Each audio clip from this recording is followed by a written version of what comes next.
두 번째 부분은 이야기의 숲이란 이름이 붙어 있어요. 그래서 이 사람들이 숲이라고 하는 것을 전시를 한 사람들이 숲이란 이름을 붙였다고 말씀드렸죠. 그래서 전시장안에 이렇게 했더라고. 이건 뭐 굉장히 좋은 아이디어인 것 같아요. 이렇게 이건 사진들입니다, 사실은. 사진들을 가지고 이렇게 탑들이 이렇게 있는 것처럼 이렇게 만들어 놨는데요. 이야기 숲이라고 하고 4개의 부분으로 되어 있고 맨 처음에는 사리에 대한 얘기가 나와요. 사리는 우리나라에서는 뭐 스님들 돌아가시면 뭐 사리가 몇 가가 나왔다, 뭐 사리가 몇 가가 나오나 보자 그러고서 열심히 뒤지고 뭐 안 나왔다고 실망하고 뭐 그럽니다만은 우리는 보통 이렇게 몸에서 나온 뭐 구슬 같은 그런 걸 얘기하지만 사리는 원래 이 사리의 원어의 인도말은 몸이란 소리입니다. 그러니까 몸의 유해, 유골 그게 다 사리인 거죠. 살아있는 몸도 사리라고 해요. 그래서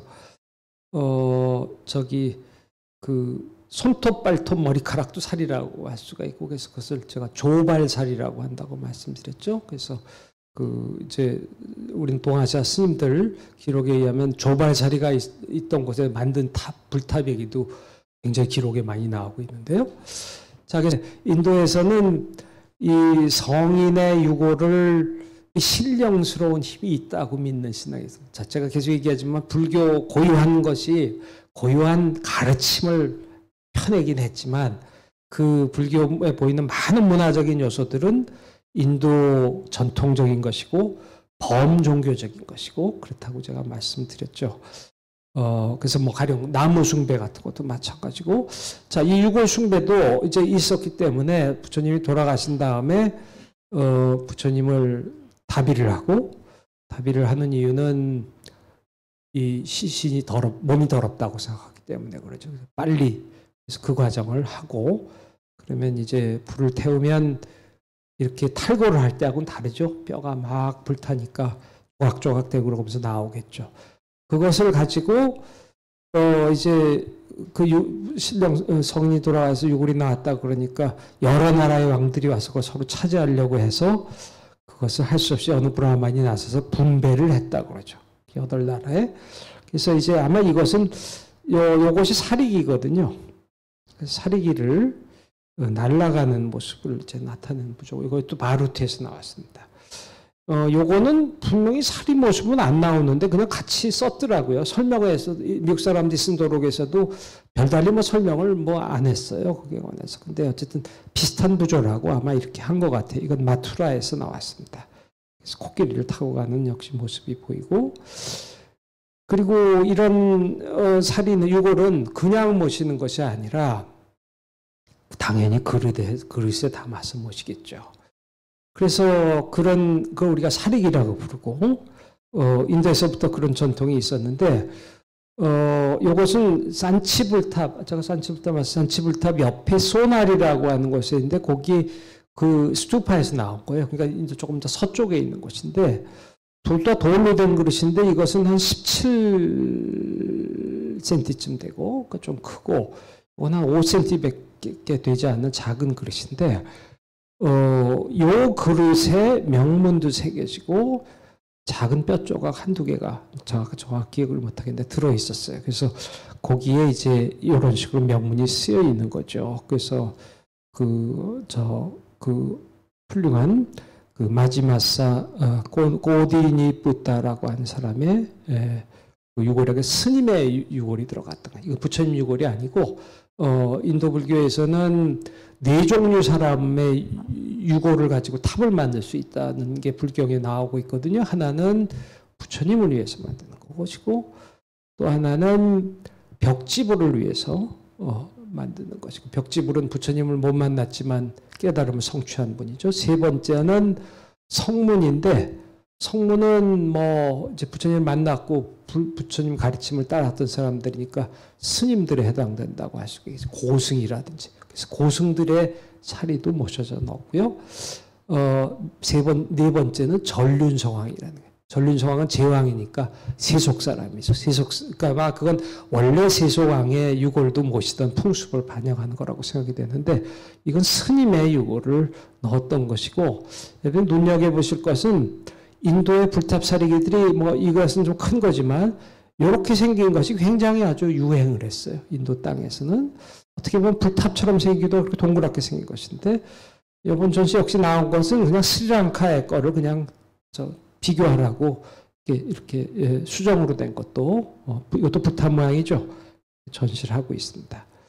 그런데 제가 조금 약간 길게 말씀을 드려야 될 것은 이렇게 방 하나 따로 만들어 가지고 모시고 있는 이런 금속과 수정과 뭐 그런 여러 가지 색깔 있는 돌들이나 그런 것들을 넣은 것으로 장식된 거예요. 이것은 비프라와 스투파 출토품이라고 알려져 있는데 여러분들 카필라라고 이제 얘기하는 곳이 두 곳이 있죠. 하나는 인도 땅에 네팔 넘어가기 전에 있는 비프라와라고 하는 곳이 있고 네팔로 넘어가면 룸비니에서 서쪽으로 틸로울라코트라고 하는 곳이 있습니다. 그래서 그 사실은 카필라라고 하는 곳이 두 곳이 서로 싸우고 있는 형국이에요. 그러니까 어디가 진짜 카필라냐 해가지고. 근데 이건 피프라와에 있던 불탑에서 나온 겁니다. 피프라와가 지금 가시면 이렇게 조금 정리가 돼 있죠. 벽돌로 된 탑도 있고 승방터도 있고 그렇게 돼 있는데 이게 1898년의 사진입니다. 여기가 당시에 윌리엄 클렉스턴 베페라고 하는 사람이 여기 일종의 영지를 가지고 이제 농사를 짓고 뭐 이제 그러던 사람이 있었어요. 영국 사람인데요. 근데 이 사람이 근데 이 무렵이 1897년 8년인데 1897년이면 이런 불탑이나 유물에 대한 관심이 굉장히 고조된 시기였어요. 이 지역에서. 왜 그러냐면 1890년경부터 부처님이 탄생하셨던 룸빈이라고 하는 곳이 이제 알려지게 됐고 비로소 그러니까 여러분들에게 무슨 소리인가 하겠지만 인도에서 불교 성지가 다 제대로 알려져 있지 않았던 겁니다. 그러니까 인도에서 불교가 전혀 없었다 그랬잖아요. 전혀 없다 그래도 과언이 아니라고 말씀드렸죠. 불교 성지를 기억하고 있는 사람도 아무도 없었어요. 다만 석가모니 부처님이 깨달음을 얻으신 보드가야 정도는 좀 알려져 있었어요. 왜 그러냐면은 그 스리랑카 불교도나 티베트 불교도들 또 미얀마의 버마의 불교도들은 거기가 부처님 성지라는 거 알고 있어서 거기로 순례를 오곤 했어요. 그때까지도 기억을 계속 온 거죠.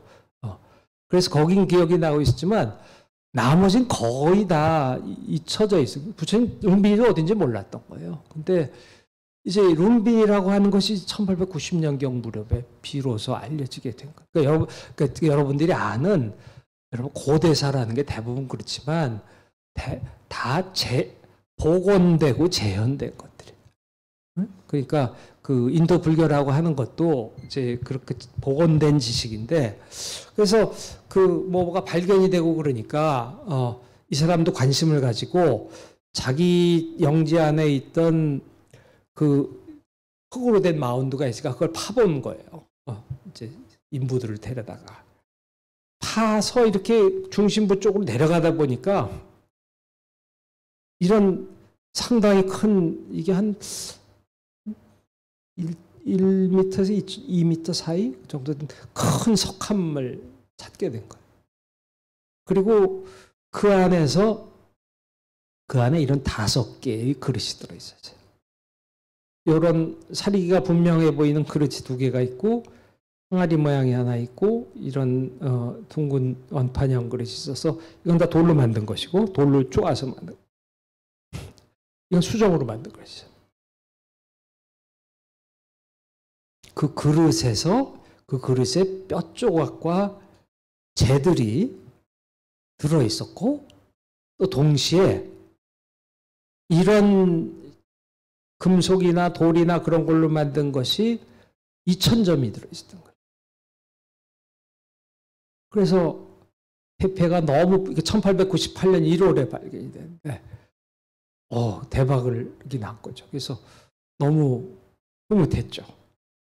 그래서 결국은 이제 그게 그 인도 식민지 정부에 알려져서 식민지 정부에서 그걸 다 가져갔어요.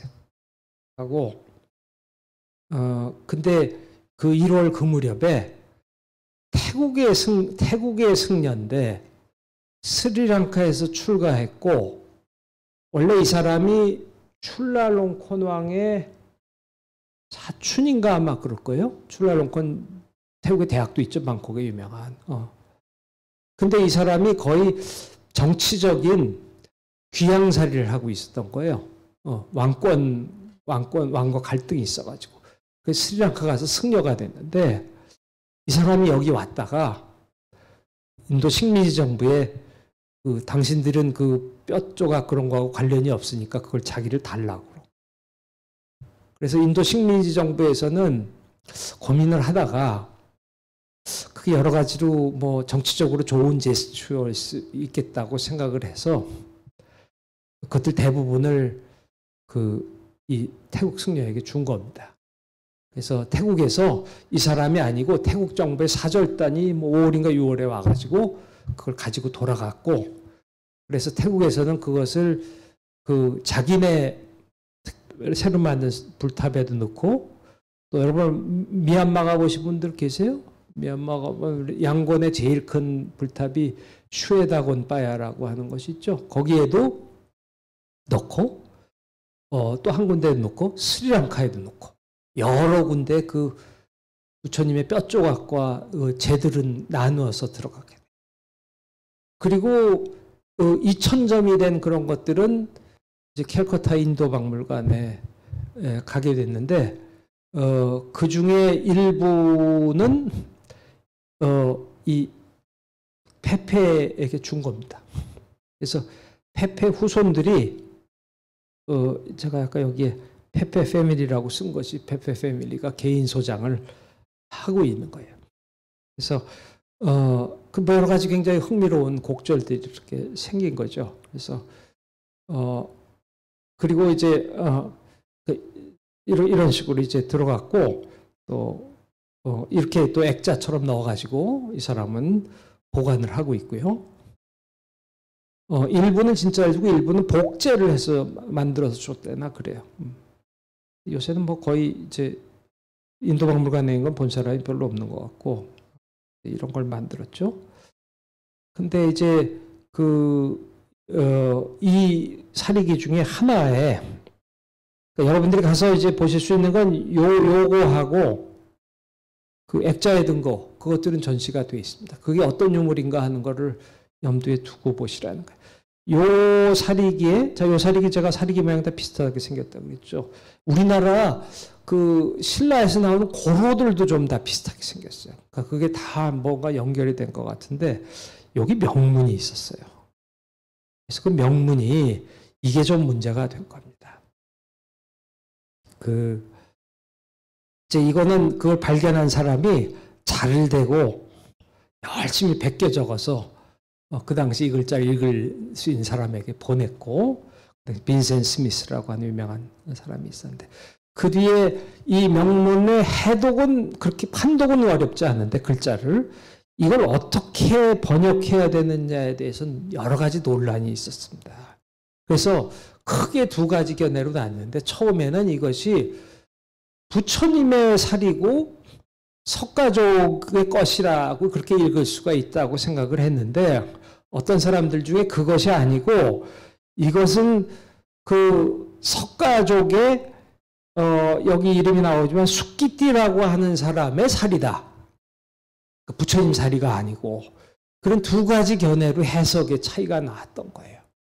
근데 오늘날은 그래도 석가모니 부처님의 사리를 나타내는 게 맞다고 읽는 게 맞다고 생각을 하고 이건 하리 팔크라고 한 사람의 번역을 제가 한 건데요. 그렇게 되면 이제 뭐가 문제되냐면 이게 저기 처음에 석가모니 부처님 유고를 모실 때 석가족이 받았던 사리를 모신 불탑이냐 그렇게 된 거죠. 그럼 굉장히 오래된 것이고 뭐 기원전 4세기, 기원전 3세기까지 올라갈 거다라고 이제 사람들이 그래 관심을 모으게 된 거죠. 자, 그게 하나 이야기고요. 그러니까 이제 해독도 문제가 있지만 그래서 석가모니 입점이 살릴 거라고 생각되고 석가족이 받은 것일 가능성이 있고 그럼 굉장히 오래된 것일 수 있다는 얘기가 있었고 요건 제가 그냥 왜 넣었냐면은 이번 도록 같은데 아무 얘기도 안 나오지만 알로이스 안톤 퓨러라고 한 사람이 그 당시 인도 식민지 정부에서 이 근처에서 활동하던 일종의 고고학자였어요. 이름은 고고학자인데 원래 카톨릭 신부였고 어떻게 하다 신부 그만두고 이제 이 일을 하게 됐는데 이 사람이 인도 식민지 정부에서 일을 하면서 성과를 내고 싶어가지고 그 명문 같은 것들을 위조해가지고 딴 데 있는 명문을 마치 어디서 나왔다고 이렇게 논문도 쓰고 그래서 나중에 이 사람이 썼던 책이 폐기가 되기도 했는데 요즘 우리는 볼 수가 있죠. 근데 폐기가 됐고 뭐 그러기도 했는데 그뿐만 아니고 부처님 유골이라고 가짜를 만들어가지고 버마의 승려에게 팔기도 하고 사실 팔진 않아요. 돈은 안 받고 그냥 가짜를 준 거예요.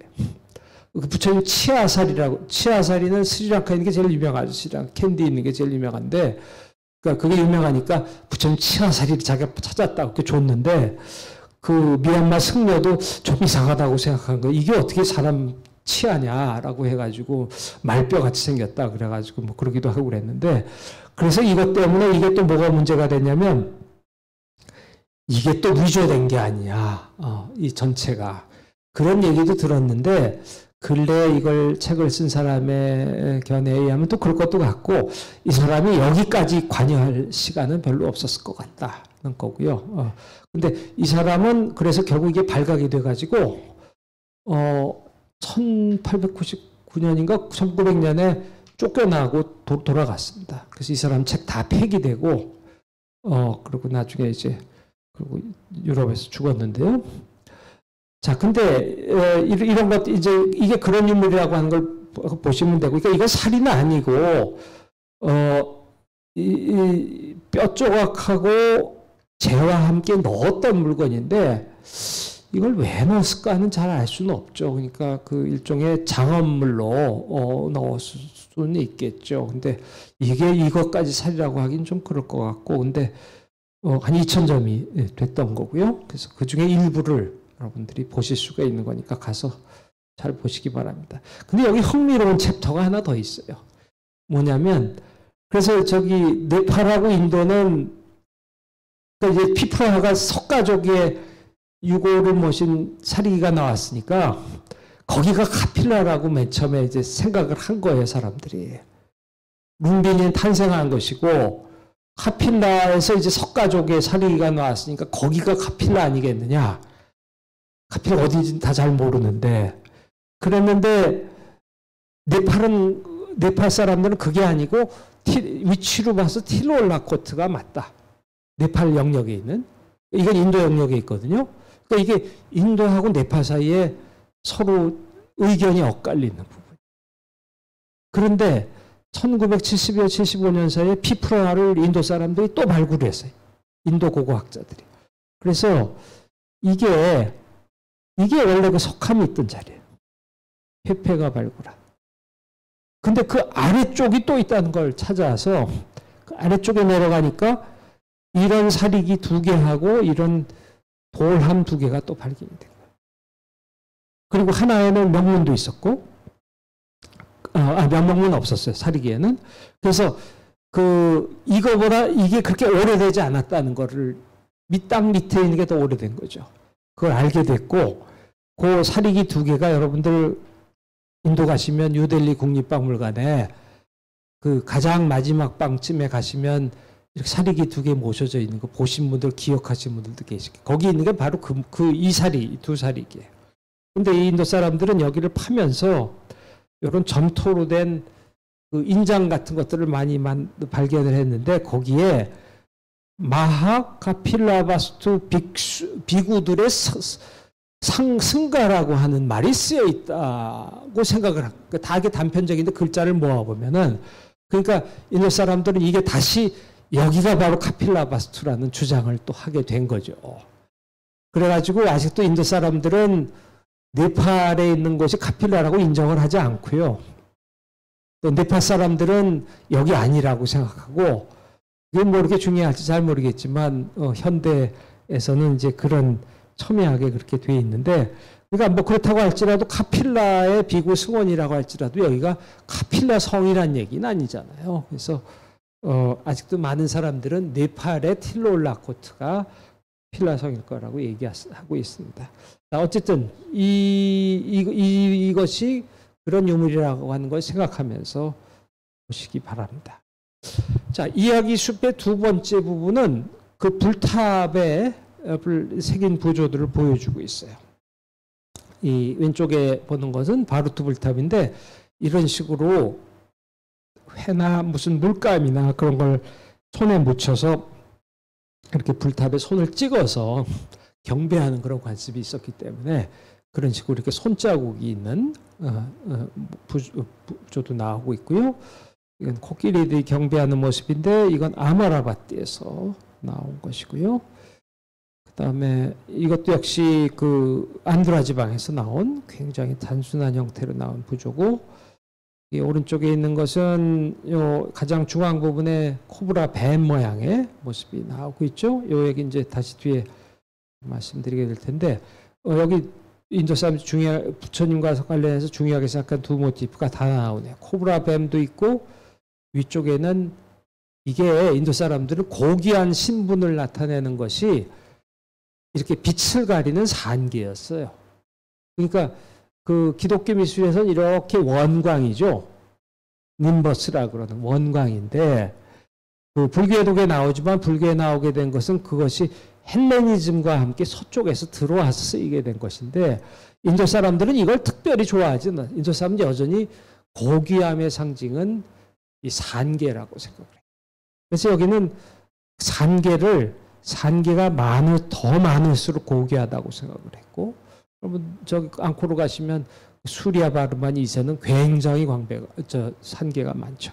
그리고 그 산계를 마치 나무와 같이 표현. 그래서 이제 여기도 산계가 이렇게 겸쳐져 있는 걸 보실 수가 있죠. 여기도 마찬가지고 그만큼 고귀하고 훌륭하다는 걸 이렇게 과장해서 나타낸 거고요. 요거는 아까 말씀드린 아야카 그 제단 모습이고, 거기에 5개 기둥이 있죠. 하나의 나무가 있고 다 부처님 상징이죠. 또 하나는 법륜이 보이고 있고요. 여기 가운데 있는 사리기는 아마 이 안에 들어가 있는 사리기를 나타낸 거겠죠.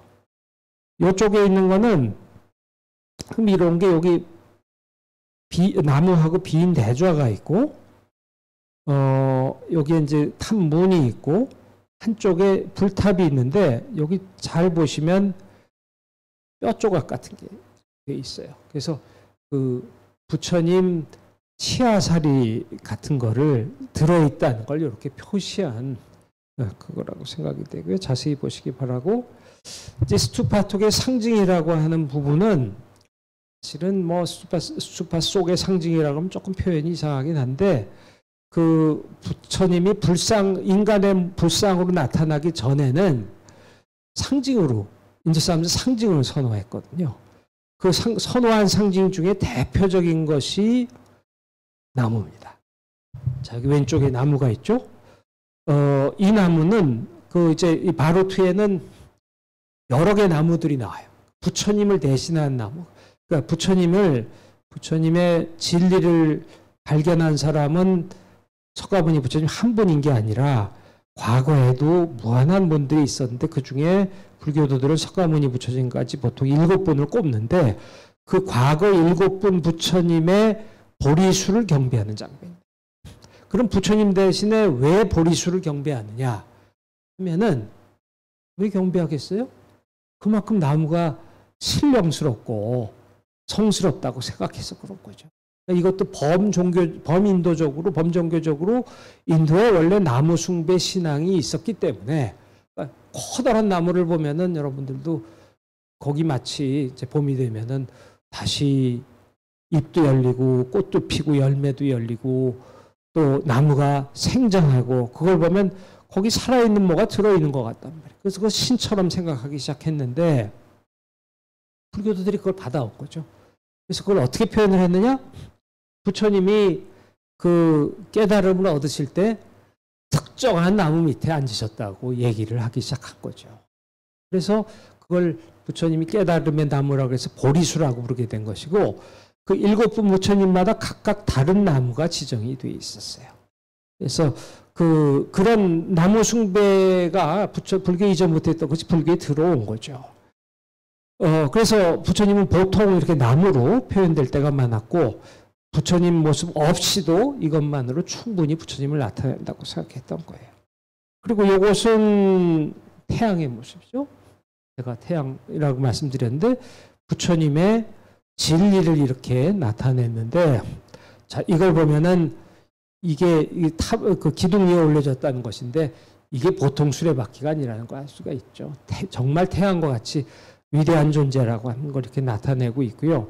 그래서 이것은 범종교적으로 쓰여서 인도에서 이 부원주로 된 이것은 제가 지금 그거를 정확히 찾아보지 못했는데 많은 학자들이 자이나교 거라고 생각을 하고 있어요. 그러니까 불교도들만 법륜 숭배한 것이 아니라 자이나교, 힌두교 다 했기 때문에 그래서 요거는 아마 이렇게 막대기에 끼워가지고 아마 의식 같은 데 썼을 거라고 생각이 되고 그래서 원래 미국 도록에는 이것과 함께 자이나교 신상을 같이 이렇게 하고 있어서 명백히 자이나교로 얘기 안 하지만 자이나교라 여겨지는 걸 염두에 두고 있습니다. 그래서 여러분들이 가서 염두에 두고 보시도록 하고요. 또 이런 식으로 나타내기도 하고 여러분들이 이제 쉽게 보실 수가 있죠. 위에는 이제 뱀이 이제 둘러싸고 있는 모습을 볼 수가 있고 자 근데 뱀 얘기를 또 드리면은 여기 오른쪽에 있는 거는 그 빈 대좌가 있고요. 부처님이 앉으셨던 대좌라는 거죠. 그다음에 부처님이 앉으셨다는 걸 발자국만으로 표현을 했어요. 자, 이제 발자국을 쓰는 것도 불교에서만 쓰는 거 아닙니다. 다른 파들도 다 씁니다.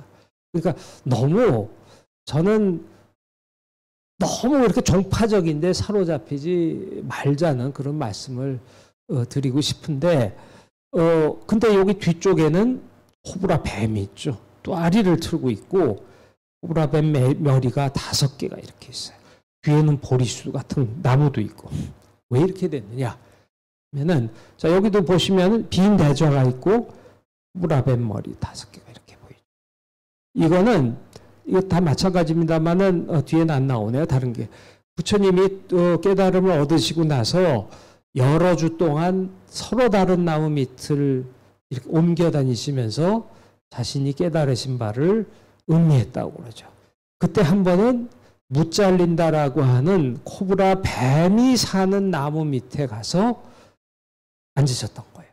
근데 그때 폭우가 내렸다고 하고 폭우가 내리니까 부처님이 비에 젖지 않게 하려고 코브라 뱀이 자신의 머리를 큰 뱀이니까 들이워가지고 우산처럼 부처님 머리를 덮었던 거죠.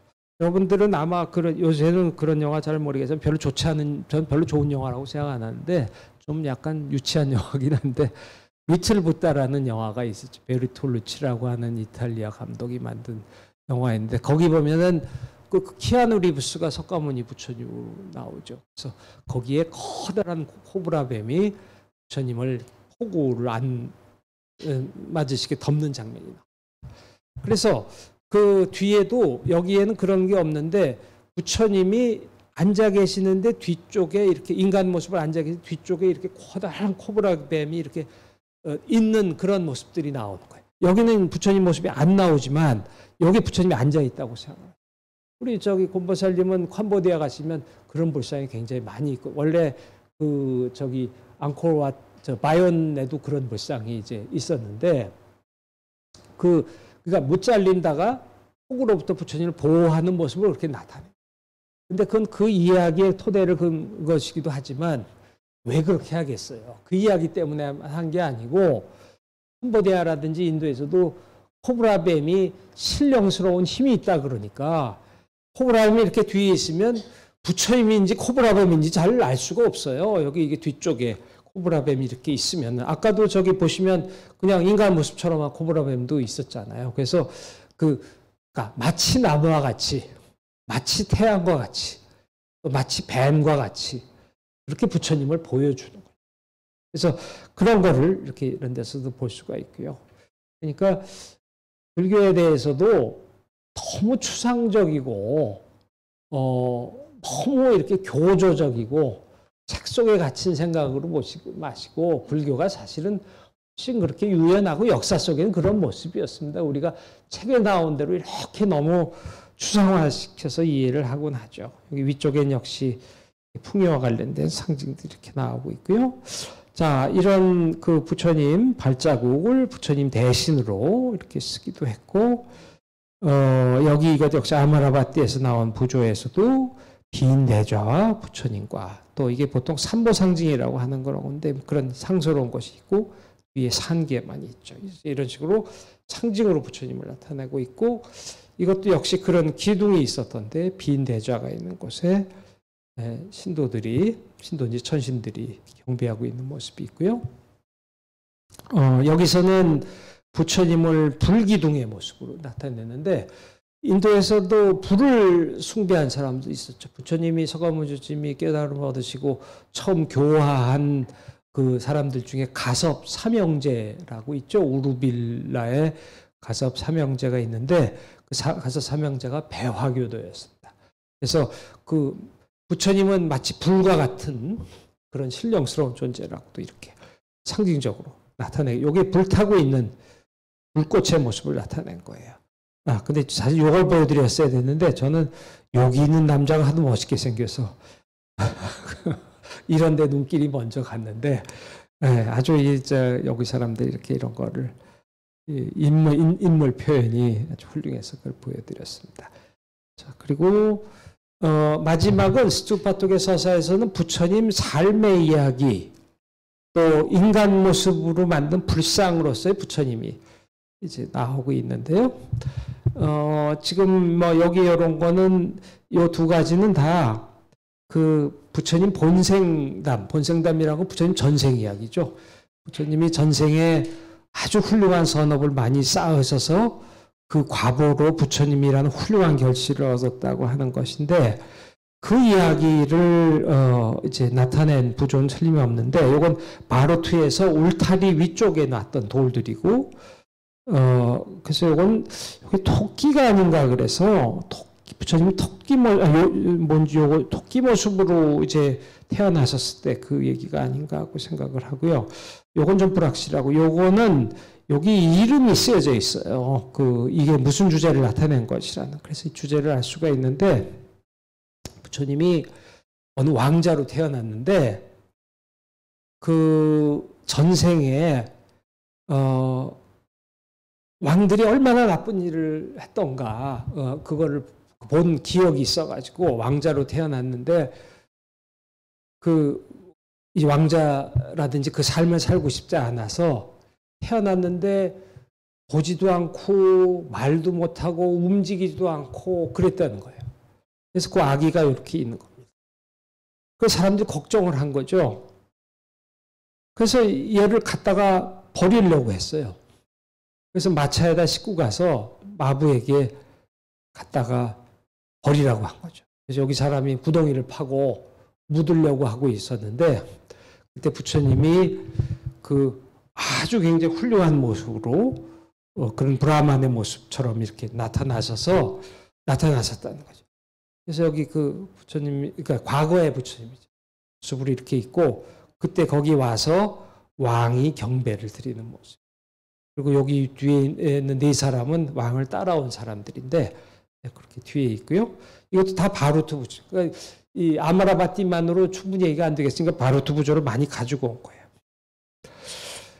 요것은 이렇게 나가르주나 콘다에서 아야카 재단의 위쪽 부분을 장식했던 거라고 생각되는데 역시 남녀 모습은 눈에 확 띄죠. 여기 이렇게 그 사이에 이야기들 배치했는데 이건 본생담의 한 부분이고요. 부처님이 이건 얘기가 재미있으니까 부처님이 나무신으로 태어나셨는데 나무신으로 태어나셨을 때 본 이야기를 얘기합니다. 이게 좀 도록에 좀 잘못 썼더라고요. 도록에 조금 잘못된 부분들이 제법 있는데 요게 개처럼 보이기도 한데 염소나 양이라 그래요. 그래서 이 염소나 양이 이제 이 사람들이 동물을 희생제물로 바치는 관습이 아직 있었다. 그래서 이 양인지 염소인지 어떤 양이라고 어떤 염소라고 나오는데 잡아다가 이걸 죽이려고 하니까 인도에 아직도 그런 관습들이 남아있는 데가 있습니다. 베다 시대부터 그 동물 죽여서 하는 건데 여러분들 유튜브 같은 데 보시면 아직 네팔 같은 데서는 그 염소 갖다가 그 목을 내려 쳐가지고 희생제의를 하고 그러는 것들 보이고 그러는데요. 근데 그 희생제물이 되니까 염소가 막 웃더래요. 막 웃고 막 슬퍼하더래. 그래서 이제 염소한테 왜 그러냐고 물어보니까 자기가 과거에 브라만으로 제가 금방 디테일이 잘 생각이 안 나는데 브라만인가? 브라만이었을 거예요. 태어나서 이 동물 희생을 했다는 거예요. 희생 제물을 바쳤다는 거예요. 그것 때문에 자기가 염소로 태어나가지고 지금 500번째 이걸 하고 있다. 웃은 이유는 내가 500번 하면 끝나기 때문에 좋아서 웃은 거고, 슬픈 거는 너 저거 하고 있는 브라마는 너 그것 때문에 500번 이제 그렇게 태어나게 될 테니까 불쌍해서 이제 그랬다는 거예요. 재미있는 얘기죠. 그래서 이제 염소가 나오거나 그러면 이제 그런 얘기일 거라고 이제 생각을 하는 겁니다. 네. 그럴 것 같죠? 그래서 이제 그런 희생제의를 경계했다는, 걔는 아니고, 그렇게, 요거는 조금 좀 알아알 수 없는 주제예요. 그래서, 또 다른 주제 중에는, 이건 그냥 적당히 넘어갈게요. 어느 왕이 하도 기고만장해가지고, 그 지상을 다 정복하고, 하늘나라까지 다 자기가 지배하려고 했다는 얘기가 있어요. 그래서 마지막에 다시 지상으로 떨어지게 된 얘기가 있는데, 그 하늘나라 올라가는 걸 막으려는 코브라 뱀들을 짓누르고 있는 이제 그런 얘기예요. 그래서 물리치고 자기가 하늘나라를 정복하려고 제석천이산 하늘나라까지 정복하려는 그런 얘기가 있고요. 이거 다 남인도에서 나온 겁니다. 그 다음에 이거는 파닉이라고 하는 것도 좀 새로운 유적인데, 이게 탑문을 장식하고 있던, 탑문을 이렇게 가로로 있으면 한쪽 끝에 이게 마카라라고 하는 동물이 있고 그렇게 나오는데, 요거 뭔지 아시겠죠? 요거 그 풍요의 여신이기도 한데 부처님의 어머니인 마야 부인이죠. 그래서 아기가 이렇게 태어나서 여기 이렇게 태어났다는 표시를 이렇게 천신들이 붙든 옷감으로 표현을 하고 있고요. 그 반대편에 가면은 이것은 궁정에서의 모습이라고 이제 생각이 되고 그 정도로 이해를 하고 있습니다. 반대편면이고요. 그 다음에 요건 조금 더 긴 것인데 요 두 부분 중에 한 부분만이 왔어요. 그래서 요거는 뭐냐면 여기는 잘 보면 여성들이 몇 명 보이시죠? 이게 마왕의 딸들이고 부처님을 유혹했다 그러죠? 부처님이 깨달으시기 전에. 그게 우리가 합리적으로 이해한다면 부처님이 깨달음을 얻으시기 전에 왔던 여러 가지 마지막 번민들을 상징하는 걸 수 있을 텐데, 애욕에 대한 번민일 수도 있고, 부처님을 이렇게 유혹하려는 장면이고, 이것은 부처님이 깨달음을 얻으시고, 이제 그 길을 지나던 두 사람의 상인이 부처님이 오랫동안 음식을 안 드셨기 때문에, 그 음식을 바치려고 하는데 그릇이 없었다는 거죠.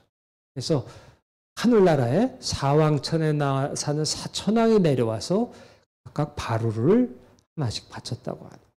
그래서 여기 각각 천신들이 바루를 하나씩 들고 있죠. 그래서 바루를 받아서 이제 그 그릇을 어느 한 사람 것만 받으면 안 되겠으니까 4개를 하나로 합쳐서 한 그릇을 만들었다고 그러는데, 요거는 이제 부처님 깨달음을 얻으시고 처음 설법을 하셨는데 바라나시 근처에 녹야원에서 처음 설법을 하셨다고 그랬죠. 그래서 그걸 나타내기 위해서 이렇게 사슴은 아니고 영양이라고 그러나요? 뭐냐, 그 모습을 이렇게 나타낸 겁니다. 요거는 요번 전시에 안 왔더라고요. 안 왔는데 이게 도록에 들어가 있길래 저는 있는 줄 알았어요. 근데 요거는 아까 그 간 낳은 아기를, 여기 발자국 보이시죠? 그 천신에게 가서 나무신에게 가서 나무신의 축복을 받으려고 그랬는데 나무신이 오히려 이렇게 부처님께 경배했다는 그 장면 아까 보셨잖아요. 그걸 나타낸 것이고, 요거는 부처님이 그 출가하시게 된 계기 중에 쟁기질 장면을 보고 초선에 든 장면도 있지만, 동남서북의 4문으로 나가서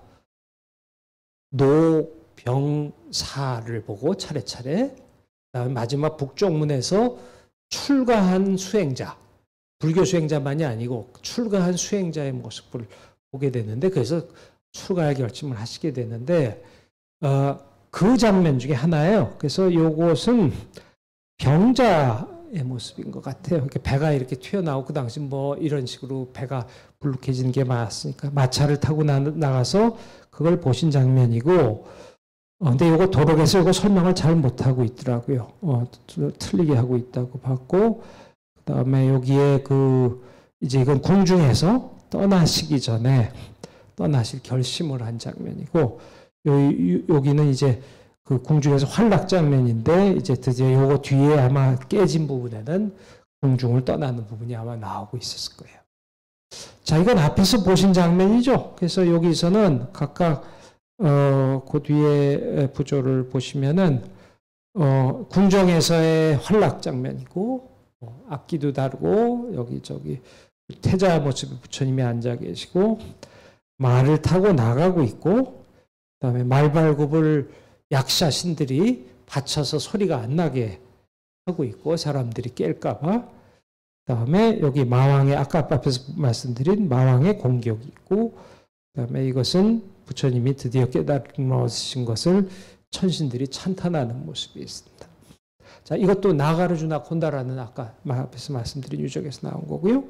이것도 여기 왼쪽에 보시는 것도 마찬가지로 이것은 분명히 이제 역시 말발굽을 받치고 있는 출성하시는 모습이고, 이것은 부처님이 출가하시면서 이 머리카락과 이 화려한 머리카락과 그것은 내게 어울리지 않는다라고 해서 머리 장식과 함께 상투를 잘르셨거든요.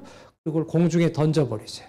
그래서 그 천신들이 받아서 제석천의 궁전에서, 도리천에서 천신들이 받아서 그것을 기뻐하고 있는 그런 모습을 나타내고 있는 겁니다.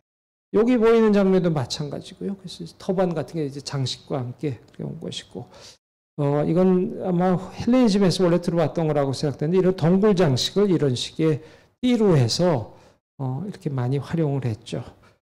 자, 이렇게 돼 있고, 여기도 이제 부처님이 나온 장면, 나가르주나 콘다에서 나왔고요. 여기 아래서부터 보시면은, 이건 부처님이, 요건 조금 해석에 문제가 있어요. 부처님이 그 깨달음을 얻으시기 전에, 요거는 부처님 뒤에 이렇게 못 잘린다. 뱀 모습 있잖아요. 뱀이 이렇게 있고 밑에 이렇게 또 아리를 이렇게 틀고 있습니다. 이게 바로 못 잘린다가, 비로 폭우로부터 막아준 부처님 그런 얘기라고 생각이 되고, 이것도 다 뱀들이죠.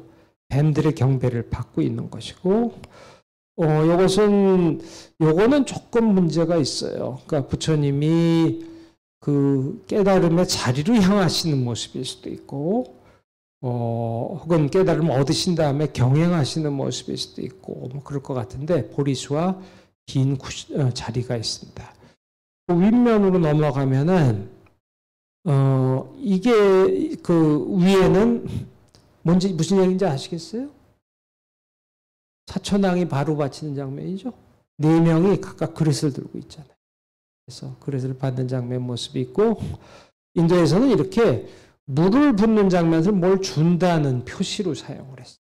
그래서 이것은 그 두 상인에게 처음 음식 공양을 받으시는 장면이고, 그 위쪽으로 올라가면 아까 우리가 봤던, 제가 처음에 잠깐 말씀드렸던 그 5 승려에게, 5 비구에게 처음 부처님이 설법을 하신 장면을 나타내고, 여기 그 녹야원이다 하는 것을 이렇게 2마리 영양으로 나타내고 있습니다. 자, 그리고 이제 이런 탑 부조에서도, 탑을 재현한 부조에서 이런 것이, 이거 좀 제가 클로즈업을 보여드릴 거 그랬는데, 이게 바로 못 잘린다가 부처님이 뱀처럼 보이기도 하잖아요. 광배도에 이렇게 뱀이 있으니까 못 잘린다가 부처님을 폭으로부터 보호하고 있는 그런 모습을 보여주고, 또 아래쪽에 이렇게 보시는 것처럼 부처님이 서 있는 모습으로 나오고, 제가 잘못했네. 그리고 이제 이곳에서도 불상이 기원 후 한 200년경부터 나오기 시작하는 겁니다. 그래서 이거 다 3세기 불상이라고 생각이 되는데, 이거는 다 안드라 지방에서 나온 것이고, 특징적으로 오른쪽 어깨를 이렇게 드러내게 옷을 입는데, 이게 아마 이곳이 덥기 때문에요. 그곳은 겨울에 가도 한 30도가 되는 그 더운 날씨예요. 그래서 이곳 승려들이, 이곳 스님들이 이런 식으로 옷을 입는 관습을 가지고 있지 않았나, 그런 생각을 할 수밖에 없고요. 왜 그러냐면 오른쪽 어깨를 드러내는 것은 불교 경전에서는 오른쪽 어깨를 드러내서 옷을 입는 건 부처님의 제자들이 부처님을 경배한다는 뜻으로 그렇게 입는다고 나와 있거든요. 근데 부처님이 옷을 입는 방식으로는 설명이 안 되는 거죠. 그래서 당시 이곳 스님들이 그렇게 옷을 입었던 것이 아닌가 하고 생각이 되고요. 그래서 이런 식으로 우아하게 옷주름이 이렇게 내려가고, 한쪽 콧을 잡아서 왼쪽 손을 이렇게 잡는 그런 식으로 돼 있었어요. 오른쪽 손은 뭐 많이 하듯이 이렇게 소위 우리가 시무에인이라고 그런 자세를 취하고 있었고요. 이것이 제가 말씀드린 대로 스리랑카, 인도네시아, 또 인도차이나 반도까지 쭉 계속 이어지게 되는 불상 양식으로서 간다라 마투라와 함께 이 안드라 지역이 불상을 만들어낸 것으로 중요했던 것이고, 이것은 그 안드라 지역에서 후대 모습을 알려주는 유물들이에요. 그 후대는 한 4세기 정도까지가 전성기고, 그 뒤엔 이런 금속상들이 좀 남아 있습니다. 그래서 그 과거에 보던 그런 불상 모습들을 전하는 것들이 남아 있어서 불교 명맥이 이어졌다는 걸 알 수가 있고, 한 7, 8세기 정도까지는 흔적이 있는데, 그 뒤에는 이 불교 사원이 뭐 그렇게 굉장히 쇠퇴했던, 그렇게 이제 보입니다. 그래서 이것이 마지막 유물이고요. 여러분들 전시에 가시면 되고, 65세 이상인 분들은 매일 가셔도 되겠네요. 여러 번 가셔도 되고, 그래서 가서 이제 제가 설명하신 것들을 기억을 하시면은 훨씬 재밌게 보실 수 있지 않을까 생각이 됩니다. 가셔서 여기 사진에서 충분히 못 보신 디테일들을 다 이제 흥미롭게 보시기 바랍니다. 시간이 5시 12분 좀 넘었는데 여기까지 하겠습니다. 감사합니다.